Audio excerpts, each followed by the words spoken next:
She's April. And she's Molly. And we are the Book Besties. Fucking Johnny 5 when we're out of here. Robot sex. I just don't want to do spoilers. Soothe the memories. Fucking hell. I give up. Yeah, with Nurse Katie. Nurse Katie. She's back again, bitches. I'm back Another again. One. I just have to say that this is the only time you're scheduled for this season, but you know, if we get sick, we're going to text you. Yeah, and I was just thinking, I know that I've seen the lineup for this season, but I don't think I have, so I might need one of you to text it to me so I can at least see like what the wait list is at the library. Yeah. For some of these. Mm-hmm. So no spooky shit. You've been told. I will not do spooky shit. Hard stop. So but it was like, yeah. But I wanna maybe possibly just It's not that I want to do scary books, but we've promised a spooky season, and you have been so kind to me in picking books that are like spooky but not scary. So I was like, let's read scary shit, and now I'm regretting it. Yeah, that's why I was like, I know when I saw what you put on there, I was like, okay, April, let's rock and roll. It'll be fine. It'll be good content because the whole time I'll be going, oh God, no. What's funny is, so Hillary from Ireland is one of my nearest and dearest, and she knew I put, with the book you and I are talking about, she knew we put this on pod, and she texts me and she goes, you guys are reading this for pod, right? And I go, yeah, and she goes, you're gonna pee your pants, I'm so excited, Molly! Yeah. Yep, you're gonna have to fly solo on Boo Boo if April's sick. Not from this gal. I'll make Hillary do it with me then. Yeah. So we didn't talk about this last week because I was waiting for Katie to be on, but we finished another Smut Girl Summer, Katie. Woo woo! Yeah, you do. And what did you think about this one? This season our season of Smut Girl Summer was a letdown. This was such a letdown. And we had a couple what we thought were pretty strong contenders coming in, and they were so you guys had some pretty good authors on there. We did. We had some banging authors on there, and it was shit. Yeah. We had the newest Allie Hazelwood, and we had last year's Emily Henry, and both of them were big letdowns, and I was just shocked. Huge letdowns. Yeah. Huge letdowns. I mean, we should have read Olivia since we met her, because we talked about last week how I met Olivia, but you were actually there with me. You came in from Ohio, and it was awesome. It was fun. Yay. And I brought her Buckeyes, so she was very excited for that. Nice. So yeah. Yeah, I got maybe like 2 of those. The boys ate them all. More accurately, James ate them all. It's all right. It's peanut butter. It's healthy. It's totally healthy. It's protein. It's peanut butter fudge. It's basically a health food. So it's basically. I am literally Nurse Katie. Trust me on this one. Buckeyes are Nurse Katie approved. Stamp. They're practically protein bars, for Pete's sake. Exactly. It's a protein bite. Yeah, you got it. Yeah, it's totally fine. See, Molly knows. Mm-hmm. So when this episode goes live, I'll have been at my job for a week. But because we're filming behind the scenes, we're filming this before I've actually started my job. So tune in for episode 3, in which I'll tell you about my new job. Today, the girls and I have been plotting our Ren Fair costumes. Oh. Yeah, I wish. I can't believe you guys think I'm just going to commit murder on the daily. No, we just think plotting it feels likely. On the daily. So, yeah. Slithering. So, what I was trying to say is we are going to the Renaissance Festival for Livia's birthday this year. And we are... Girl, her birthday is all the way in the spring. Livia's? Oh, Livia! I was thinking of Piper. I was like, I'm pretty sure her birthday's this month. It is. I was like... She was such a little peanut at her first Christmas, which was at my house. She's still a little peanut. That's true. She looks like she got taller, though. Yeah, she has gotten taller. She's grew a whole inch over the summer, and she makes sure everybody knows that. I'm proud of her. A whole What inch. theme are you going at for Ren Fair? Oh, are you so just going for like Tavern Wench or? So we're like upgrading our costumes from last year. Liv has like this little mushroom getup she's you guys doing went last year. She has like this red and white getup with like a mushroom hat. Mhm. She's adding wings and a corset. And she's I love that. crocheting her own little dragons. So she's like this little mushroom fairy.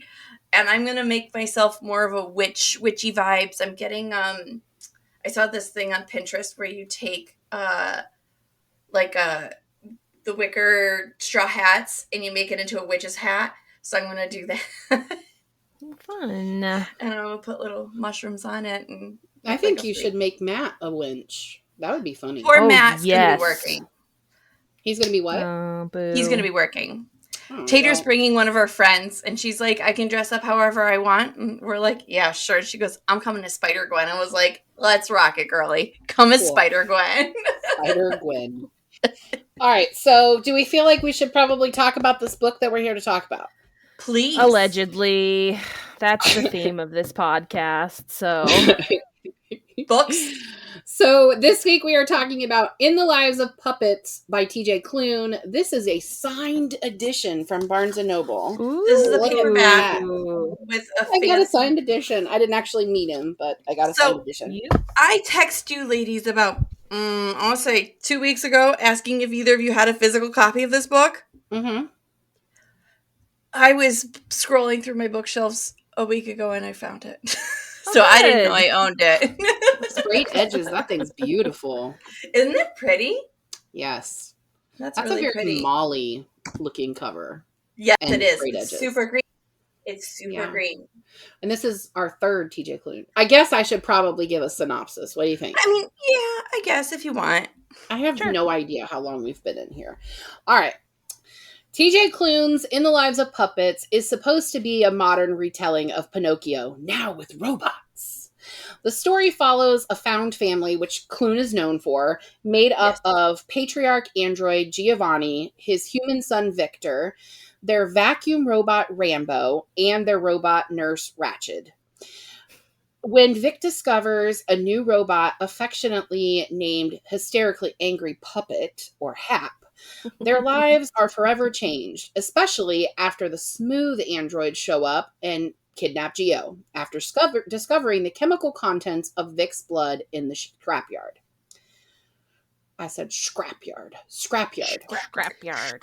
While Vic remains safe from capture, he learns the terrifying truth. He is very well the last human on Earth and was grown or invented in his father's own lab.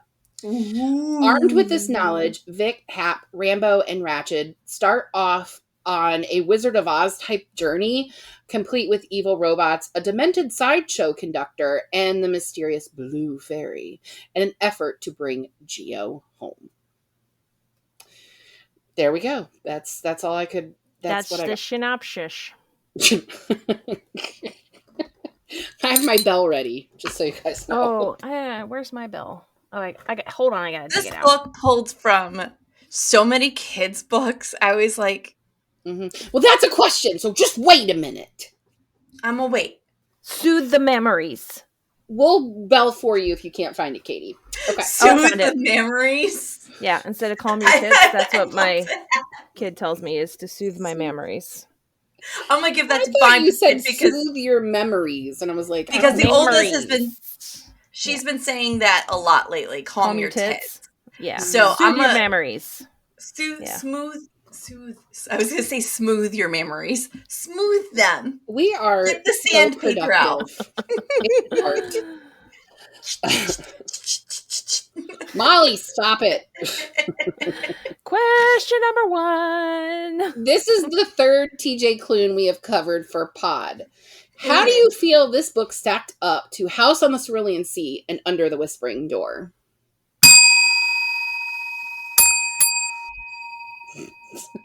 Three-bell ringer. This man knows better than to release this kind of so much trash. Better. What is this? He knows better than this.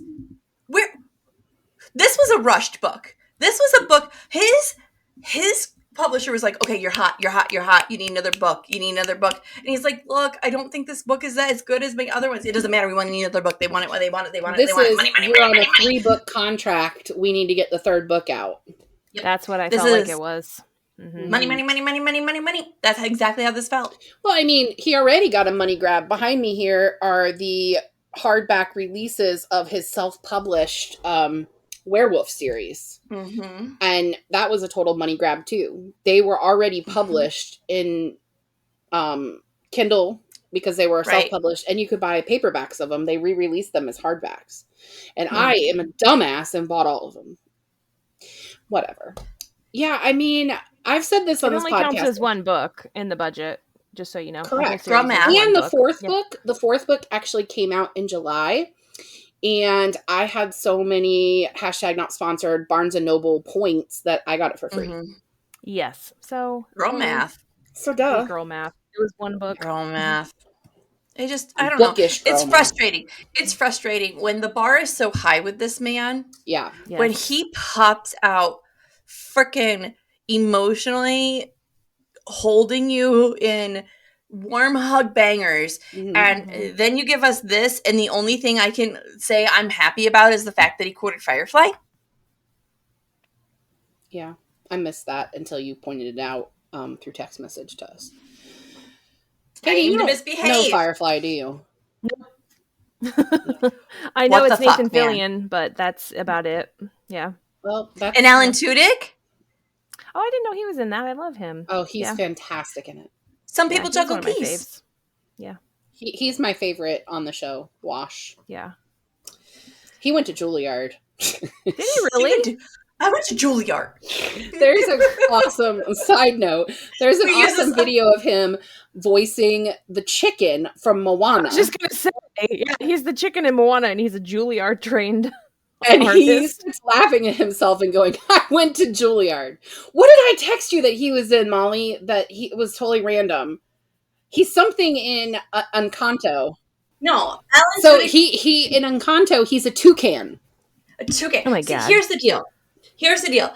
Alan Tudyk was sucked up by Disney because they needed a character actor. They lost Robin Williams, and they needed a character actor that they could just keep on the deck. Well, here's the problem with keeping a character actor just on your pay bill. You get told to dance like a freaking monkey, you dance like a monkey. So they don't you balk like a chicken, you're going to have to balk like a chicken. They don't care if you went to Juilliard. They don't fucking care you went to Juilliard.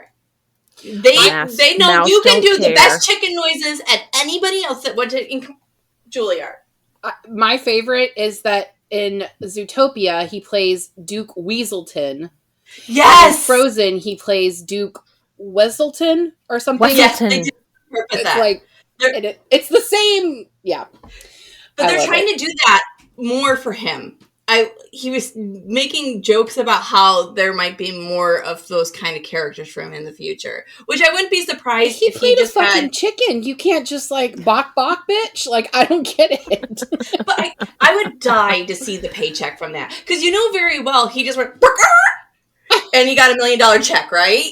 Listen, I doubt it that much. I think the chicken's in Moana too, as well. So he's gonna be banking in on that too. I ain't hating on his game. Nice.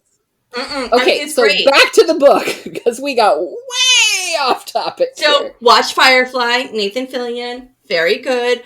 Zoe, Josh have a great marriage. It's fantastic. Okay. So what I was saying, comparing this to his other 2 books that we've covered. So I've said this multiple times on this podcast and through TikTok videos I've posted. Again, #NotSponsored. House on the Cerulean Sea is probably my favorite book that we covered, period. This is season 7, period. It's my favorite. It started my obsession. I have almost a whole shelf of TJ Klune at this point. It's and very so well written. For me, this is just it's a big letdown.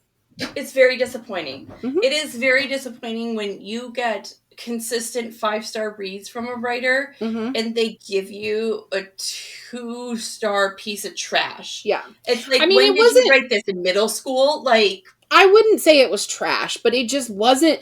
And here's the thing. Compared to his level of work, it feels like it. But see, that's the thing, Molly. That feels like a throwaway. Compared to the book that we read last week, Powerless, this is still better. But compared to his other work, he set the bar too high for himself. It's true. It definitely gives me parenting my teenagers where I want to be like, I know you are capable of more. Mm-hmm. I have seen you do more. Mm-hmm. This is not your best work.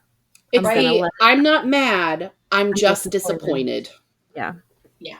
Yeah. Do better. If I'm better, yelling, do better. Yeah. Yeah. Mm-hmm. If I'm yelling, I'm mad. But if I'm talking softly and being calm, just disappointed. Yeah.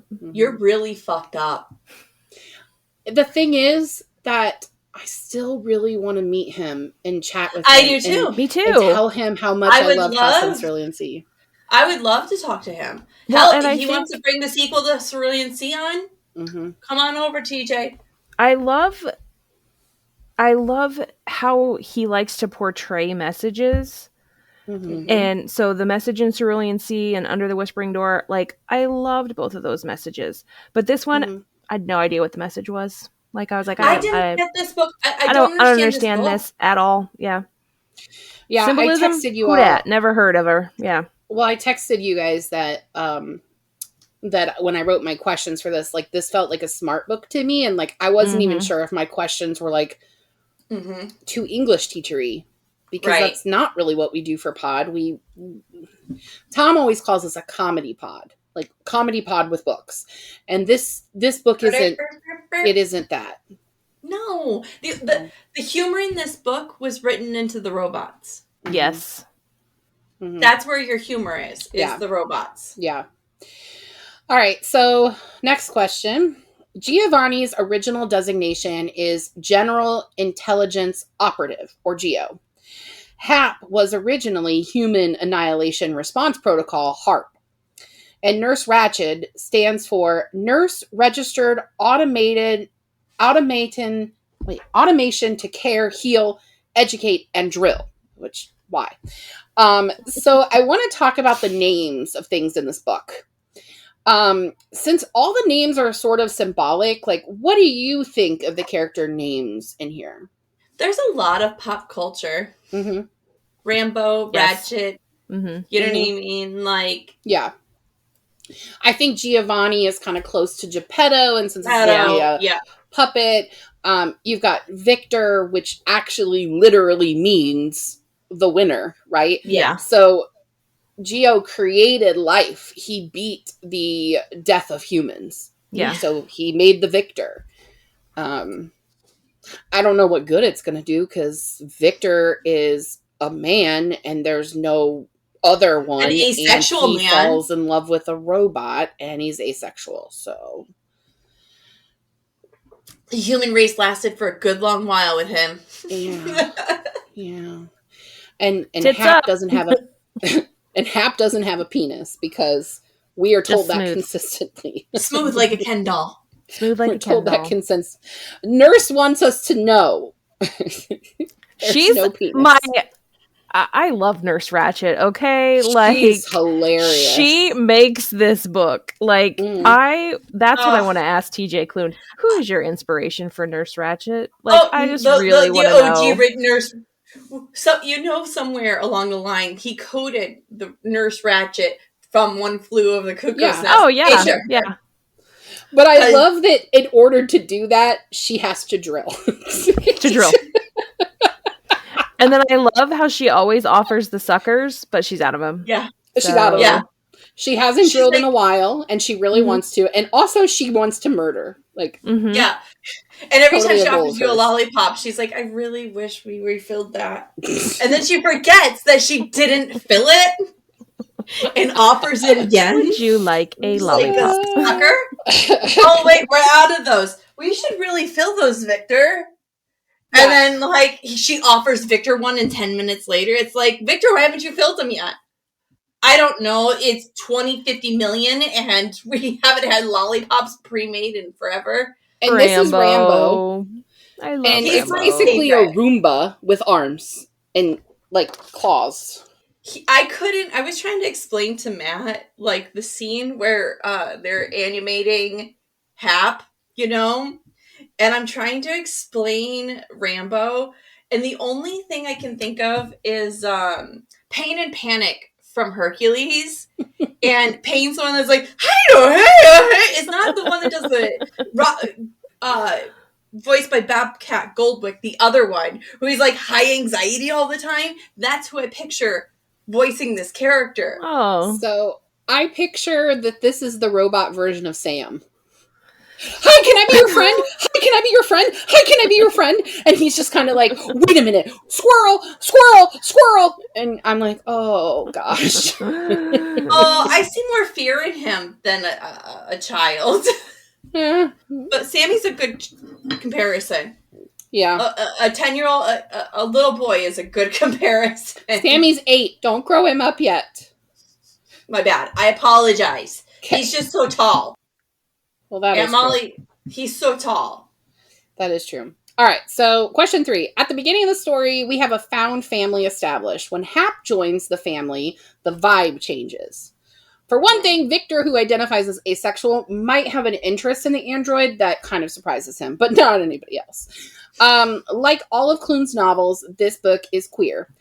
Did you think the addition of their love story was necessary to the plot? Now. Oh, I disagree. I feel like it could have actually... I felt like he could have leaned more into it. No, I loved it. I loved how Victor like recognized that yes, he has always been asexual, but what are these different things? I think it was a good way to explain asexuality. Yeah. Okay. No, I liked it. I wanted the ending to be different based on the lack of love story. Seriously. So, yeah. I wanted the ending. Maybe if he would have leaned into it more, I would have liked it more. Yeah. So that's my thing. I feel like he needed to pick a story. Either go save Dad or the love story with Hap. Exactly. There was too much going on. Too much going on. Yeah. It's too many slices. Right. Doesn't some carrot cake sound good? Speaking of slices, I could go for some carrot cake. I love carrot cake. With a really that's good, also healthy. It has vegetables in it. With a really good cream cheese frosting. There's not even any carrot cake in my house, but damn, now I need some carrot cake. Go tell the cooks to make one.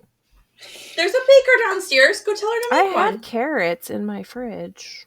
She definitely can make you carrot cake or carrot muffins. Something. Like, I feel like this episode is just a shit show. And we had talked about doing this episode high. There's no fucking way. We already sound high. I'm just ADHD. She said slice. Today. Sorry. Okay. Next question. Moving on. My bad. I need better friends. Shut up. Shut up. Shut up. Okay, so when the smooth androids and Harp come for Geo, we learn they have been looking for Geo for 70 years. In an effort to hide Victor, Geo destroys his heart, which contains drops of Victor's blood. Right. Hap also has a heart that contains Victor's blood. What do you think the significance is of the blood sustaining the two androids? It's a drop of humanity. Oh, I totally didn't have any... Yeah, I had no clue on that one. So it's giving them a dollop of humanity, right? Mm-hmm. Like it's the touch of God. That's the metaphor. I didn't get that.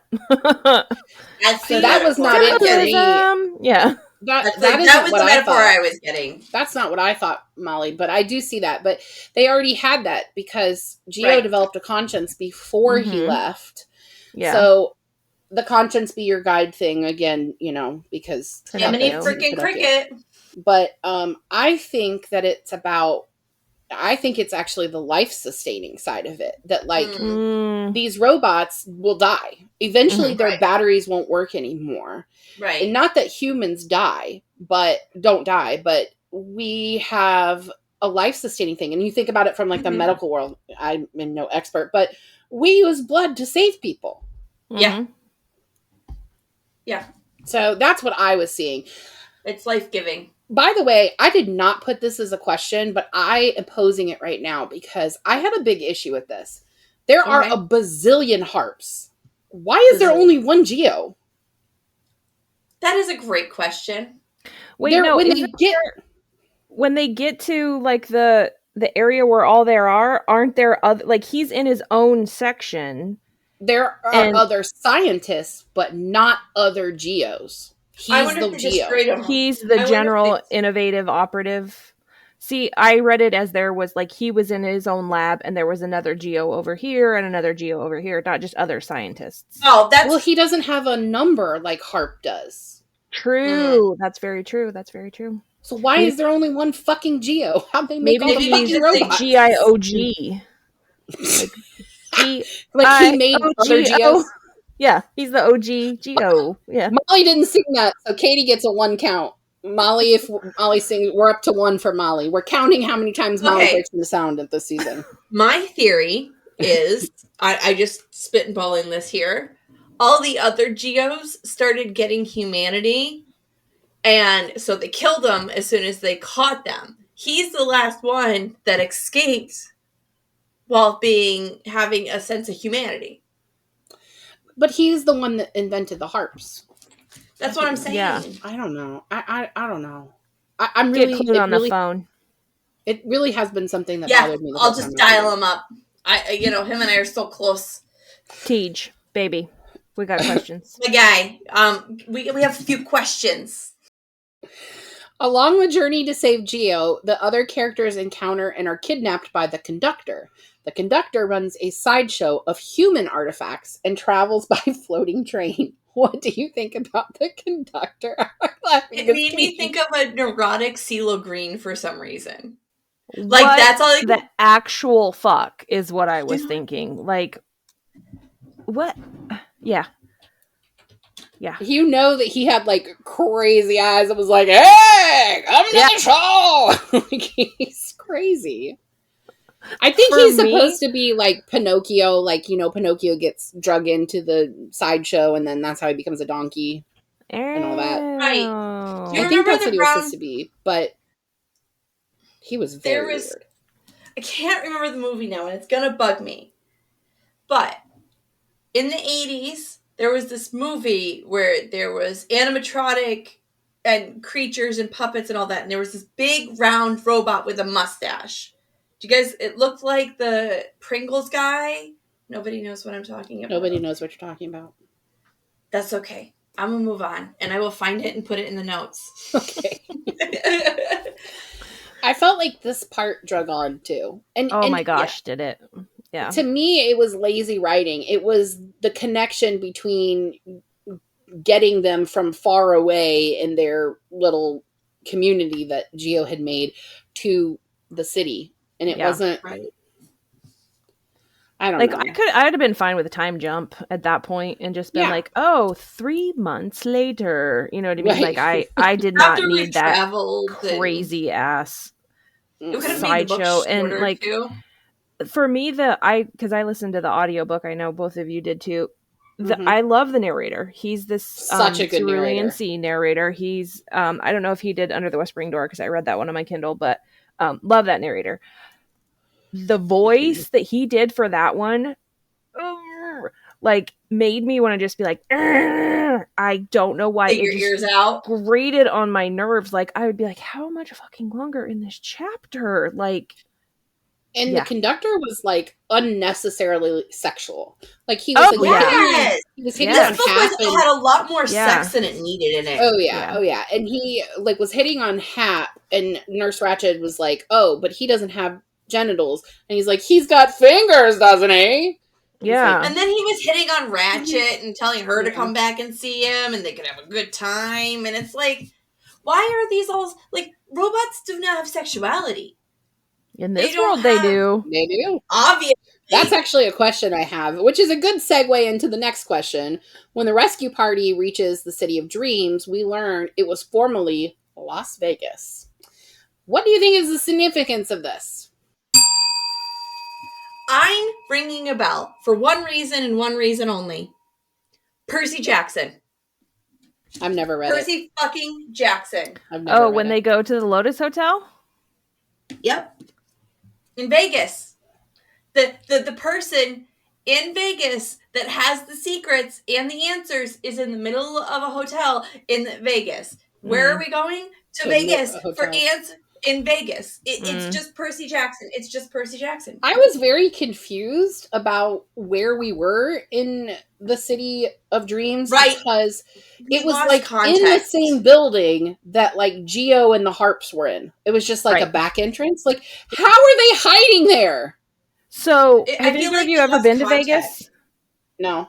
Okay, so what I was imagining, the hotel that's the Luxor, that is the pyramid. Like, there's an entrance to the front of it, and then in my brain, they were, like, in the back entrance, like, where the docks were and stuff. So that's why, like, that's what I was seeing in my brain. Do you think that's the safest place for renegade robots to be? Like, rebel robots just hanging out at the place where they're making the guys that kill the rebel robots. I mean, hide them right under their nose kind of thing? I literally don't know. Yeah. It's just, there was, in a book that's so long, there was not enough description of this section. Like, I was just... that's he funny filled it with all the bullshit from the conductor. He was hitting his word count from the conductor. I was missing setting in a lot of places in here. Where I was like, wait, where are we? Wait, where are we? And TJ Klune is really wordy, but it's mostly, in his other books, it's because of the world building. And that's one of the things I love about him, because he really does build and fill out a world. Right. This one was more like exposition, and it was just not... Yeah. I don't know. Weird. I mean, I think it has to do with the fact that... I'm just disappointed, TJ. We're disappointed. I think it's a lot to do with like the City of Sin, because as my next question is, I want to talk about heaven, which is where the Blue Fairy is. Oh, I sang, damn it. 2! Give her a 2, Tom. In this novel, heaven is a place for debauchery. What? There's a song called Heaven in the book, too. I know. I read it. Thank God! I couldn't have wrote question. Okay, so in this novel, heaven is a place for debauchery and sin. It turns the novel into a weirdly sexual brothel for robots. It's like very weird.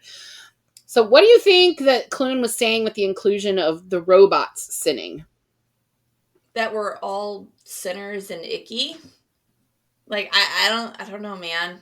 Like, I feel like no matter who you are, we're all gonna, if nobody's watching, we're gonna do bad, right? Isn't that the whole premise of this? So I initially didn't have an idea, but one just struck me. Oh so, boy. I know. Here we go. First thought. Hit me. So they have the harps, the human annihilation robots, right? Mm-hmm. So they basically say that they create the harps because they could do everything that the humans could do. So that's why they annihilated the humans. So why are they not now just doing the debauchery and the sin and everything that the humans can do too? Like, they can do all of the automated stuff that they can do, and then they can also do the sin and debauchery. I completely agree with you, Katie. I really think, because the Blue Fairy talks about how he saved Geo because he developed a side of humanity. And I think this is actually all of the robots developing a side of humanity.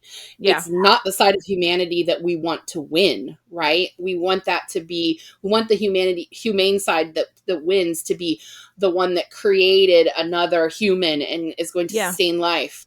But what ended up winning was robot sex. And very odd, unnecessary things being put places. You had to visualize it. I had to be like, I didn't want to. But here's the problem. The only robot I had in my brain most of this book was Rosie from the Jetsons. Yes, that's Nurse Ratched. One of the robots that was like, why? One of the robots, the one the conductor connects with, and he talks about how that robot enjoyed blah blah blah. I don't even remember what it was. He reminded me of Johnny Five. I love Johnny Five. Johnny Five still alive. Katie, you're looking blank. Do you know what I'm talking about? I don't know that reference. Oh my gosh. I'm texting you a link to fucking Johnny Five when we're out of here. By the way, do we have Batteries the same not pen, included? but yours is just a different color? I don't know. Mine's black. But does and it it's have got a diamond on the top? No, it's got a crystal. It's actually, it came from my #not-sponsored Mindful Souls box. That's like my monthly subscription of good juju. We basically have the same one other than mine is not. That's the movie. Short Circuit. Yeah, Short Circuit. It's okay. I know Short Circuit, but I guess I don't get the reference. The main robot is Johnny Five. Yeah. And then every time Geo came on, I thought of the little robots from Batteries Not Included. Either you not on that one either. I just kept picturing Geppetto, but as an android. Bushy mustache, but very Yes. straight jawline. Yeah. Yes. Mm-hmm. Yeah.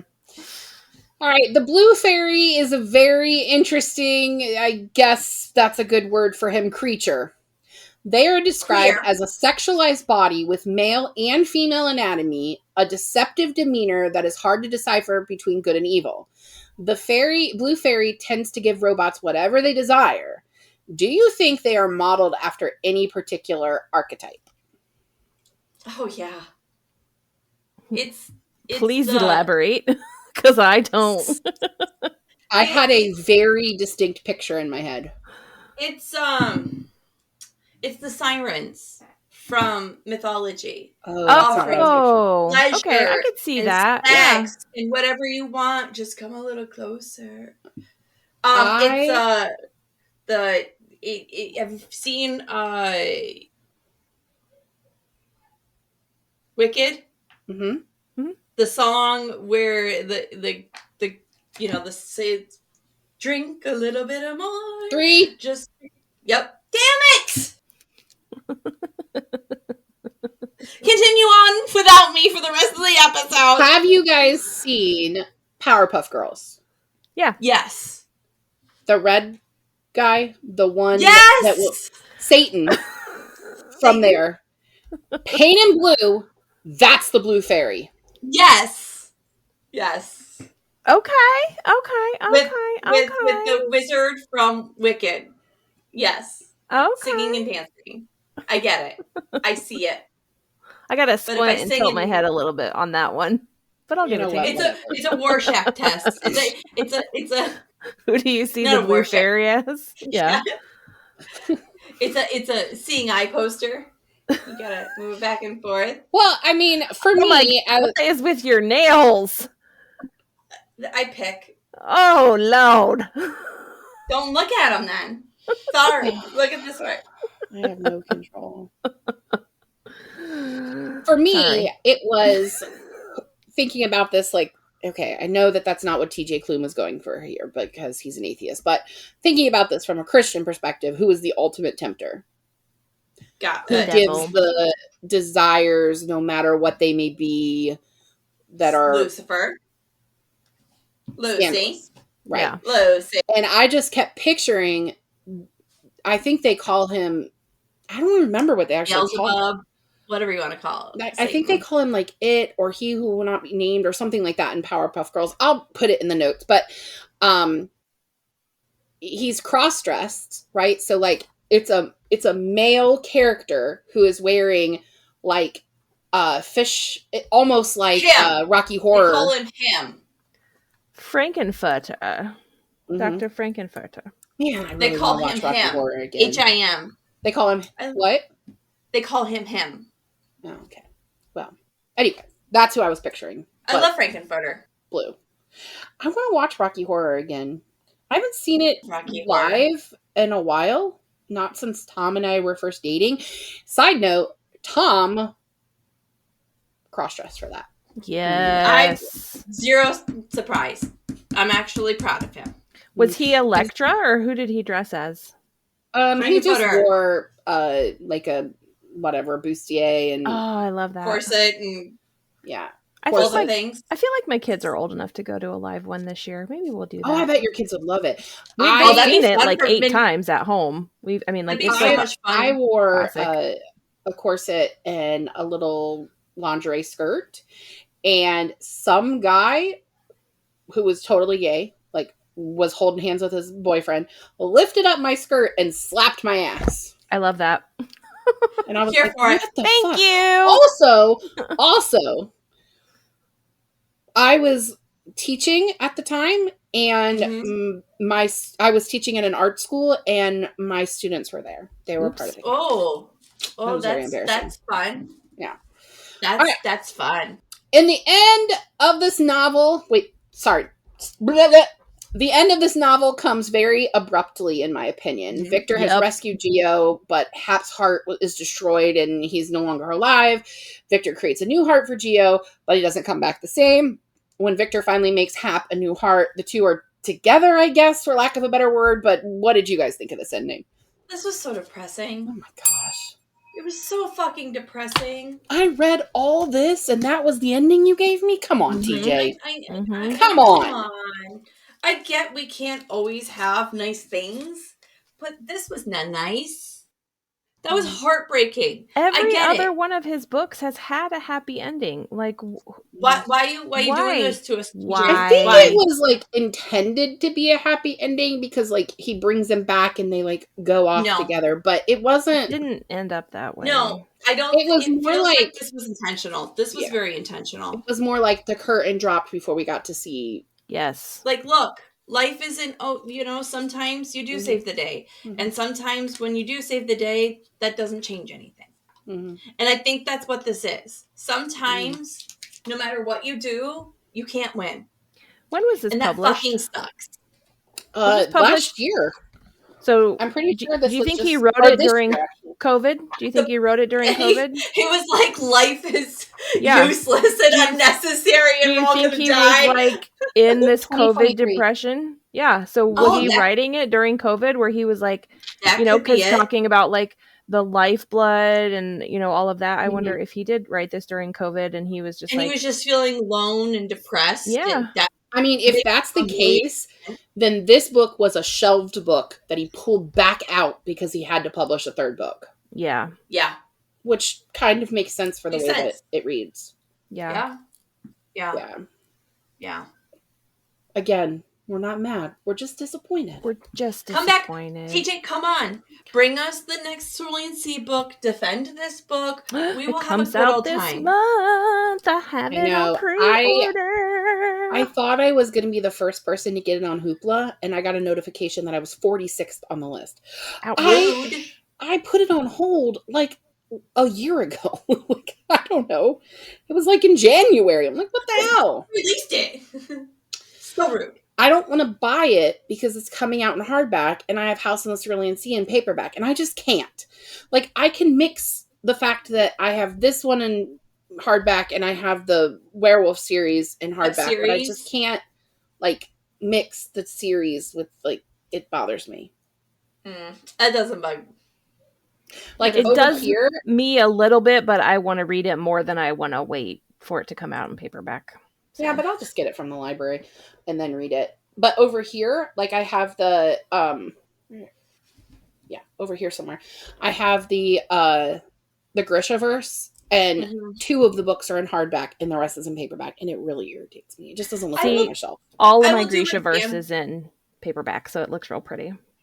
I will do my damnedest to make sure they're all the same, but if I can't, I won't. It doesn't break my brain. The reason I don't want to like repurchase these 2 books in paperback to like make it look right is because it's the 2 books I didn't like. It's the Six of Crows. That's fair. So I don't want to do it. Which I loved those. Those were like, those were my faves. The King of Scars. Is that what it was? Yeah. King of Scars. Those were my favorite. Excuse me. It's only 6:45. I know. All right. Finally, I want to talk about the literary allusions we saw in this novel. Okay. First, we know it is intended to be a Pinocchio retelling. But were there other stories that you all saw referenced? Wizard of Oz. Wizard of Oz, I saw that one a lot. A Boy's Journey I don't think this is super intentional, but I saw a couple Percy Jackson references, like with a journey and having to like defeat things and going to the next level, and those two When you were guys there. sent the picture of the cover, or when I like looked picture and the houses were up in the trees, that's like not what I thought. I was thinking like Swiss Family Robinson. That's what I thought. House That's with what trees. I was hoping That's for. what I was seeing in my head. Well, so and that they was what I was referenced hoping Swiss for. Family Robinson was what Geo based it on. Yeah. So yeah, to me, the illustration on the cover, which I'll just show it again for those of you that are looking online watching the YouTube. For me, this design, because it's got to be the same artist that did his other two books. These houses look more like Under the Whispering Door houses to me. Yeah. And less Swiss Family Robinson like. But for me, I thought the whole thing with the blue fairy, when he puts Hap under the trance, that to me was so much like A Wrinkle in Time. And to me, this is not, I don't see Pinocchio here, other than he calls them puppets. Like, other than that, I don't see Pinocchio. I see the Wizard of Oz and Wrinkle in Time. Alice in Wonderland. There's some Alice in Wonderland little bits in there. People talking in verse and rhymes for no reason. People that you don't understand. Being in your outside your realm and your verse. That's I get what he's trying to do. It's just missed the mark for me. Isn't the plane named like Dogfish or something, which is also like they call him a whale? Yeah, and they call him, but they call it a whale, which is it's a white whale, like Moby Dick. Dick, or a whale in Pinocchio that eats. Oh yeah, the whale that eats. That makes more sense than what I said. I don't know. Yeah, there's just a lot. There's a lot of things. So I have a question. I just thought of one. So this one is supposed to be like, based on Pinocchio or whatever. Are his other books supposed to be based on fairy tales? And I just completely missed that symbolism too? Or so it's funny that you asked that, because I didn't notice that. I hope not. His House on the Cerulean Sea, there's actually a lot of controversy with TJ Klune, and I can like link some stuff below. It bums me out because I really hate it. Like, Neil Gaiman, over the summer, there was controversy with him too. It's just so hard. I don't want to talk about that. That upsets me. Yeah, me too. But so House on the Cerulean Sea was actually inspired by when Native Americans were like, the kids were like basically kidnapped and sent to these schools to make them white. And to make them like toe a line. And that's what inspired him to write that. And a lot of people are bothered by that because that's not his story to tell. Right. Which it isn't. I didn't see that reference at all. Like, I thought it was more like a social worker in a Harry Potter story. Like, that's what I really thought it was a conversation on how we're treating our others, children. Our children in the foster care system. Yeah, that's what I thought. And children with disabilities, and that's how I took it. That's what I saw too. I was thinking more like kids that are othered. And has he outright said that was his inspiration? Yes, he did. Oh, wow. Okay, well, shit. If I can find like the actual article, that's what I'll link below. But he did, in fact, say that's what inspired him. So, and I don't know if I'll be able to find this either, but he said in some sort of presentation that I saw on TikTok or Instagram, again, hashtag not sponsored, that part of the reason why he keeps writing queer fantasy is like completely in response to J.K. Rowling and how she feels about the queer community. I can't. So he's going to keep providing that. And in his little bio in the back of all of his novels, he talks about how all of his books will be queer. I can't blame him. I mean, she doesn't just say these things, she attacks. Every time JK opens her mouth about anyone in the LGBTQ plus community, it's not just words of hate. It's words of visor. I can't talk. It's vitriol. You know what I'm saying. thank you, and like Yeah, it's disgusting vicious. and Yeah. spewing, and like it is purposely just Mhm. it is intentional every time she does this. But my issue with that is people keep buying her stuff. They've never actually officially canceled her, because when someone gets canceled, like, they're done. They're dropped, and you don't see them. They don't publish. They don't make movies. Like, Yeah. people won't buy it, right? But their JK shit's still selling. Everything. Harry Potter. I mean, And people yeah. will literally say, I don't like her, and then go buy another scarf. Like, just, if you don't want to support her, stop supporting her. But it's the same I don't like Harry thing. Potter anyway, so this is all moot to me, but it's like the Chick-fil-A thing. Think about that. that's God's chicken. That's the Lord's chicken. But that's what I'm saying. Like, everybody eats that shit. Even though everyone's pissed that they treat the queer community bad. They're hiring a DEI person for their executive staff. I don't know what that means. Diversity, equity, and inclusion. Equity and inclusion. Yeah. That's great. They're hiring a DEI person for their executive staff so that they can try to do better. So they're trying. They're trying. Locally, since we're on this, Chick-fil-A has been updating all of their drive-thrus so it's safer for their crews. I know. It's really cool. Yeah. It still can take an hour to get through the fucking line. All right, that's all I got. It stresses me out so bad. The Chick-fil-A drive-through stresses me out. Come on. I'm like, I don't know. Do you have a menu? Like, I can't order from back here. I don't know what I want. I know you have the exact same thing that you had last week when I was here, but now I need to look at it. Yeah. And they used to have, like, menus that they would hand you, but they don't do that now after the pandemic. Nope. They don't do that. And I'm like, I don't know. I can't do this. Just know what you want. Can I just have a classic chicken sandwich, I guess? Yeah, that's fine. I don't know what I want. I'll take chicken. Just pick one. You tell me what I want. Chicken. I just want Chick-fil-A sauce with whatever you give me. And kale salad, please. I just like the kale salad. And you better be giving me some of those honey roasted barbecues, damn it. All right, I don't have anything else. You guys have anything else? This episode could very well be over an hour because we have just been, like, chopping it. The audience doesn't know this, but we had some technical difficulties with this one. Sorry. Welcome to our lives. Yeah. Next week, we are reading The Light Pirate, and I don't have a copy of it. I don't have a copy. I'm going to borrow Tom, can you just put it right here? The Light Pirate. I'm 2-ish hours in. It has nothing to do with pirates yet. I am also 2-ish hours in, and I don't understand what the fuck the book is about. So it's going to be a great episode. I cannot wait to film this. Let's hope I have enough questions. There's a hurricane. That's what I got. And the hurricane. There's a hurricane.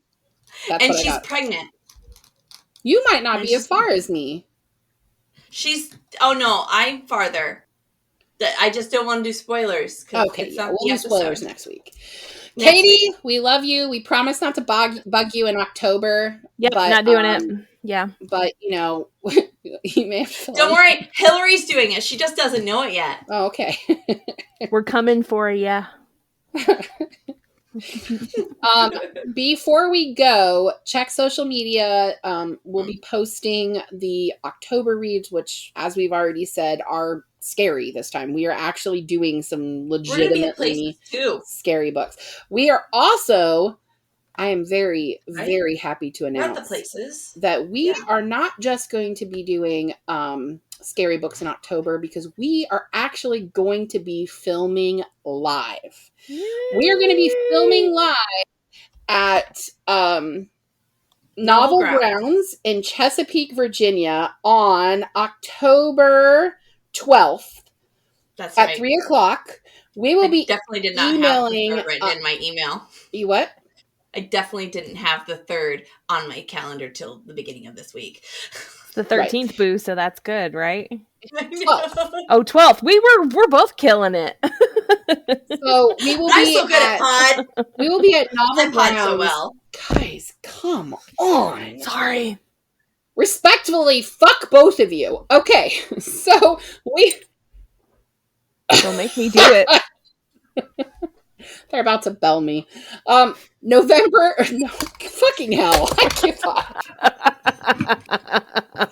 October 12th, we will be interviewing Emma Barry when her book, Bad Reputation, it's her book launch.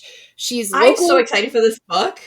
Yeah, she's local to this area where I live, and she's going to be doing her launch on October 12th at Novel Grounds. I'll put things below so you can find it. We will be there interviewing her live. I'm actually going to meet her tomorrow. So I'm excited. Yay. Yeah. So we will be doing that. And I mean, this is our first like true live, because when we do Annapolis Book Festival, we don't do it as a single episode. It's like bound together, but this is going to be a live filming. If it's anything like today, it will be an absolute shit show. So come and watch us. So much fun. Now, people need to know, and that's what I'll link below, but Novel Grounds does charge for these events. So it is a paid event, but you do get a copy of the book, which Emma Barry will sign for you. Yay! Anything Did to you guys add? get ARCs? So Maybe. I'm picking up my ARC tomorrow from her. I'm going to meet her. I'm not going to announce where she's from, but I'm going to go meet her where she lives, which is not far from me. And she's mailing Molly an ARC. It should be, Nice. She mailed it yesterday, so it should be there in a few days. She's meeting her in the room of requirement. I like ARCs. Well, maybe get your ass over to Virginia again. Okay. I don't know what to say. I'm sorry. Sorry. We've had a great episode, gang. All I can say I cannot be there for live, or it would be a whole hour of this shit, and this lovely author would be like, what the fuck? The actual fuck. Mm-hmm. I feel bad for Tom having to edit this episode, because it was an accident. I didn't touch nothing. Thank you, Tom. Nobody believes me. Okay, guys, we have got to go. Okay. All right. Until next time, besties. Bye. Bye. Thank you for joining us on Book Besties with special guest and bonus bestie, Nurse Katie. Don't forget to like and subscribe. The views discussed here are those of April and Molly, not those of anyone else. Today's book was In the Lives of Puppets by TJ Klune. Your book besties are Molly Biggs and April Watkins. Editing by Thomas Watkins, and music is Sleep Sweetly by Prigida. Don't forget to follow the Book Besties on Facebook, Instagram, TikTok, and YouTube. If you'd like to contact the Book Besties, please email us at bookbestiespod@gmail.com or visit our website, bookbestiespodcast.com. Until next time, besties, get lost in your favorite book.